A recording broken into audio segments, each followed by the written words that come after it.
Loaiza, ingeniero químico de la Universidad Nacional Mayor de San Marcos, a quien ya saludamos. ¿Cómo estás, Jorge? Muy buenas tardes. Bienvenido a Economía Verde. Muy buenas tardes, estimada Romy. Listo para resolver las consultas que ustedes tengan a bien hacerme.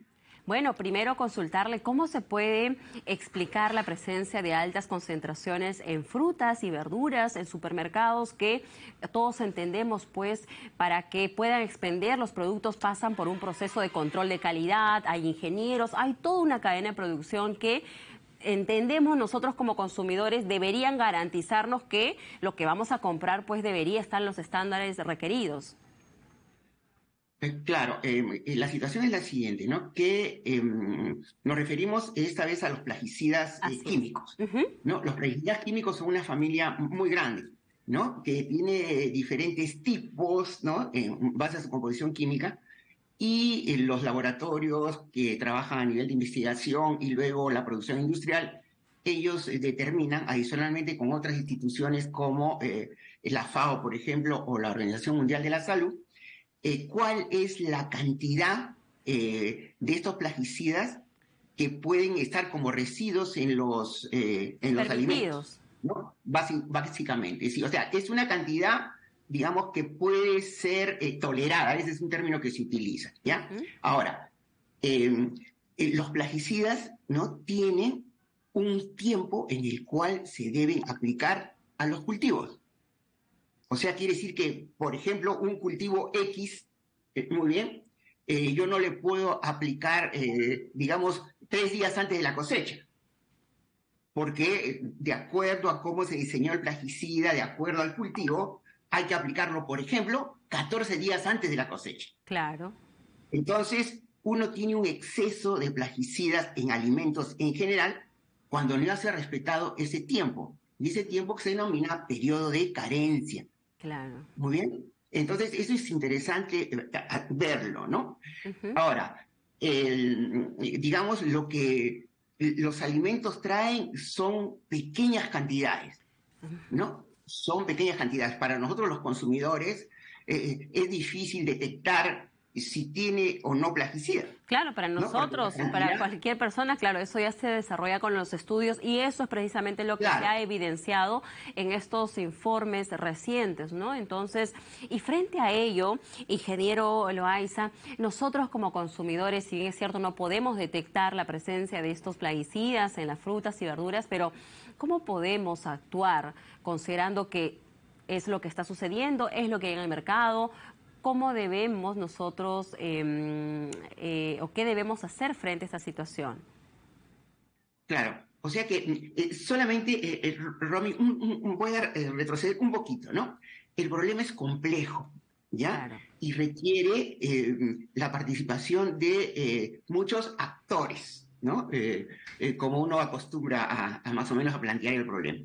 Ya en el caso de los actores consumidores, ¿no? Porque puedo ser el actor agricultor, el actor industrial, el actor aplicador, entre otros, ¿no? En el caso de los consumidores, tenemos que tomar lo que se llama una precaución. Hay un principio cuando uno trabaja con químicos que es el principio de precaución.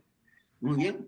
Si, digamos, nosotros no tenemos la seguridad, ¿no? De que efectivamente no contiene trazas de plaguicidas o restos de Claro, a menos que plaguicidas, sean productos orgánicos, ¿no? Que sepamos de que esa claro, verdura o esa fruta ha sido cosechada o en todo caso, en todo ese proceso ha sido de manera orgánica, pero que es muy poco probable. La mayoría nos claro, abastecemos de las tiendas de barrio, de los supermercados. ¿Qué hacemos nosotros? ¿De repente con un buen claro. lavado, de Entonces, repente? claro, entonces iba en la parte de precaución. Entonces, si nosotros no tenemos la seguridad de que no hay plaguicidas, muy bien, o que están en cantidades que están por debajo de lo que se llaman los LMR, Ujú. muy bien, entonces nosotros tenemos que tomar el principio de precaución. Entonces, en este caso funcionan las cosas al revés, ¿no? Todos los alimentos serían, digamos, contendrían plaguicidas hasta que no se pruebe lo contrario. Entonces, el lavado es una excelente opción, Lavado. ¿ya? Pero fíjese, Romy, el agua actúa de dos formas, ¿no? Actúa por arrastre o actúa disolviendo.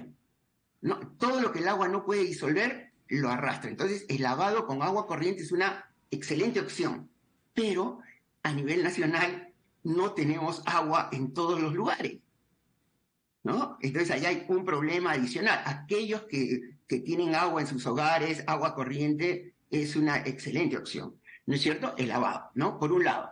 Por otro lado, hay algunos casos, ¿no? Donde el plaguicida está en la cáscara, en la parte superficial, ¿no? En algunos casos se puede pelar, en otros casos se puede cocinar, en otros casos se puede tostar, ¿no? Entre otras medidas, ¿no?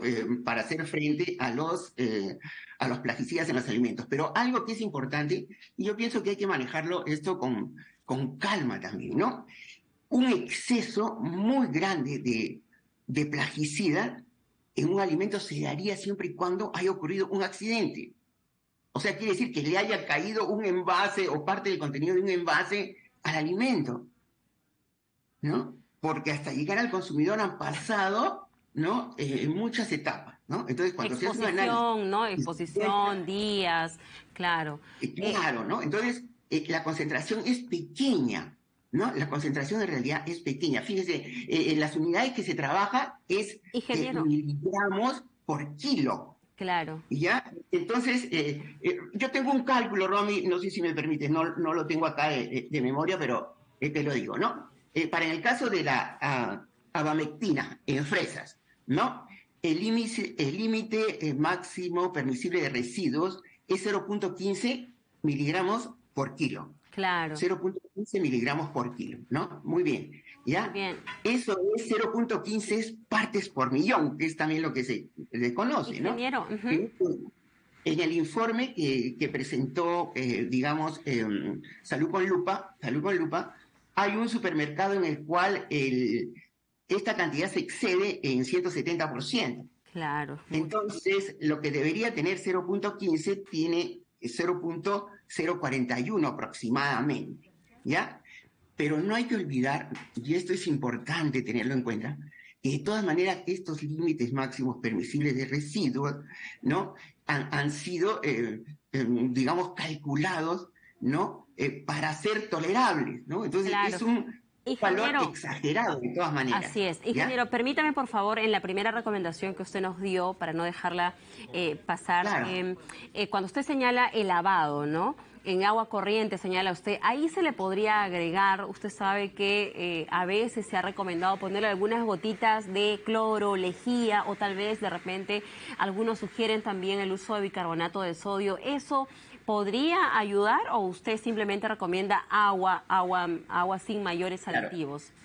Claro. En primer lugar, yo recomendaría agua sin mayores aditivos. Ahora, cuando uno le ¿Y agrega cuánto tiempo? algo más, ¿Cuánto ¿no? tiempo? ¿El constante No, lavado o hay que dejarlo ahí reposar un poco? la situación es así, ¿no? Hay que hacerlo con agua corriente, ¿no?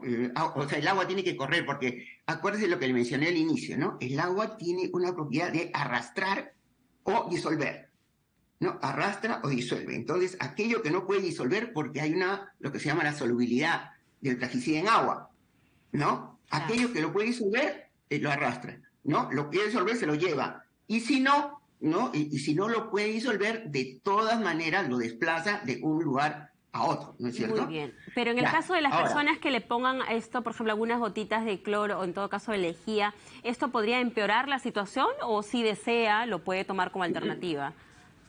O sea, podría ser una opción, pero más que nada digamos, como una alternativa, ¿no? Y yo diría que linda con el mito también frente a eso, porque hay algunos plaguicidas que tienen como compuestos cloro, ¿no? Compuestos complejos de cloro. Claro, los quiero limpiar y lo estoy poniendo en el agua más Claro, cloro, claro. por ejemplo, ¿no? Por ejemplo, pero ojo, ese tipo de agregados funcionaría siempre y cuando lo que yo quiero es retirar los patógenos de Ah, los plaguicidas que han sido, de los alimentos que han sido regados con aguas servidas, claro. ¿no? Entonces, si han sido regados con aguas servidas, ya yo pondría pues unas gotitas de lejía, unas gotitas de yodo, entre otras cosas, ¿no? Que se ha visto, pero para los plaguicidas esa sería la opción más recomendada. Muy Ahora, bien. Entonces, el lavado, no nada más. El lavado, claro, el lavado con agua corriente del caño que deje correr, ¿no? Que arrastre que todo deje lo correr. que... Ahora, Y, o sea, si no hay tuviera... un tiempo de repente estimado de lavado. No, la situación es que de repente, pues, no sé, de la disponibilidad de agua que uno tenga, del chorro que uno tenga, inclusive la temperatura que uno tenga, ¿no? De repente pueden ser, no sé, un minuto, no hay que excederlo mucho, depende también de la Claro, cantidad que pero uno tiene que tenga. correr el agua, no es que lo Claro, la idea es que lo acumulemos corra para en un que en recipiente. algunos casos lo disuelva y en otros casos lo arrastre, Claro ¿ya? que sí. Pero algo que es importante, y si yo no tengo agua, como pasa en muchos lugares, la opción, ¿no? Que no es la más recomendada, sería por lo menos remojar, ¿no es Claro. cierto? Sí, remojar. Ahora, imagínense, pónganse en el caso del apio, ¿no? Las hojas del apio, ¿no? Las hojas del apio. Ajá. Entonces, me convendría remojarlas, pero enteras, ¿no? Sin haberlas cortado previamente, ¿no? Porque a Ya. veces las prácticas caseras es que corto el apio que voy a utilizar, etcétera, y ya cuando está chiquitito lo Lavo. remojo, Ujú. ¿no? No. En este caso yo estoy aumentando el área, ¿no? Donde el producto de lavado va a estar en contacto, con este caso, con el alimento, el apio, por decirle, ¿no? Claro. Y como usted también Entonces, señala, después procede la cocción o en todo caso el pelado, ¿no? De algunas frutas si es que se puede. claro, claro. Entonces, por ejemplo, ¿no? Muchos tenemos la costumbre, ¿no? De que el tomate, pelarlo, ¿no es cierto? Y ustedes dirán, pero hay una contradicción porque la fibra del tomate es fundamental. Pero si no tenemos la seguridad que ha habido la vigilancia adecuada con respecto a que si tuvo o no plaguicida, una excelente opción es pelarlo. Pero acuérdense que el lomo saltado no funciona, ¿no? Si es que el tomate está pelado, ¿no? Muy Entonces bien. hay que chocar también con unas costumbres ahí, ¿no? Frente Ingeniero, a si ello. bien es cierto, de repente no es su especialidad porque usted es ingeniero químico, pero la acumulación de estos plaguicidas o estas altas concentraciones plaguicidas en verduras y frutas en el consumo constante en nosotros, qué va a generar más adelante? Si bien es cierto, son tolerables, ¿no? Lo que usted señala, ¿no? Pero de manera constante, año tras año, todos los días ir consumiendo ello, ¿qué va a generar en adelante en Claro. nuestra salud? Claro. Romy, a propósito de tu pregunta, yo quisiera plantear lo siguiente, ¿no? Algo que es importante también para, digamos, minimizar efectos de Ujú. trazas de plaguicidas sería, ¿no? La variedad, ¿no? Siempre ir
Tener mucho correcto. cuidado porque las frutas, verduras pues están en nuestro día con día. Así que si podemos nosotros también tomar acciones, pues hay que hacerlos para poder hacer frente a estas altas concentraciones de plaguicidas. Muchísimas gracias, ingeniero Jorge No, Loaiza, a ingeniero ustedes, químico a de la ustedes, Universidad ¿no? Nacional Mayor de San Marcos. Hasta una próxima oportunidad. Claro, de todas maneras, Muy muchas bien, gracias. muchas gracias. Amigos, ahora veamos todos los detalles en la siguiente nota. Su nombre es DigiDog y es un robot perro policía que a partir de ahora ayudará a los agentes a mantener la Gran Manzana segura. Fue fabricado por Boston Dynamics y tiene una garra con una cámara donde normalmente estaría la cabeza de un perro.